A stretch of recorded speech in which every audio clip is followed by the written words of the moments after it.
Chapter 27. And Esau at that time, after the death of Abraham, frequently went in the field to hunt. And Nimrod, king of Babel, the same was Amraphel, also frequently went with his mighty men to hunt in the field and to walk about with his men in the cool of the day. And Nimrod was observing Esau all the days, for a jealousy was formed in the heart of Nimrod against Esau all the days. And on a certain day Esau went in the field to hunt, and he found Nimrod walking in the wilderness with his 2 men.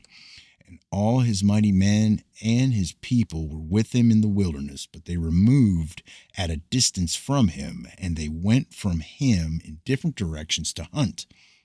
And Esau concealed himself for Nimrod, and he lurked for him in the wilderness. And Nimrod and his men that were with him did not know him. And Nimrod and his men frequently walked about in the field at the cool of the day, and to know where his men were hunting in the field. And Nimrod and 2 of his men that were with him came to the place where they were when Esau started suddenly from his lurking place, and drew his sword, and hastened and ran to Nimrod and cut off his head. Esau fought a desperate fight with the 2 men that were with Nimrod, and when they called out to him, Esau turned to them and smote them to death with his sword. And all the mighty men of Nimrod, who had left him to go to the wilderness, heard the cry at a distance, and they knew the voices of those 2 men, and they ran to know the cause of it when they found their king and the 2 men that were with him lying dead in the wilderness. And when Esau saw the mighty men of Nimrod coming at a distance, he fled, and thereby escaped. And Esau took the valuable garments of Nimrod, which Nimrod's father had bequeathed to Nimrod, and with which Nimrod prevailed over the whole land, and he ran and concealed them in his house. And Esau took those garments and ran into the city on account of Nimrod's men, and he came unto his father's house, wearied and exhausted from fight. And he was ready to die through grief when he approached his brother Jacob and sat before him. And he said unto his brother Jacob, Behold, I shall die this day, and wherefore then do I want the birthright?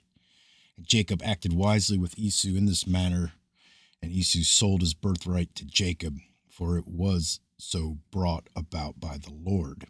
And Esau's portion in the cave of the field of Machpelah, which Abraham had bought from the children of Heth for the possession of a burial ground, Esau also sold to Jacob, and Jacob bought all this from his brother Esau for value given.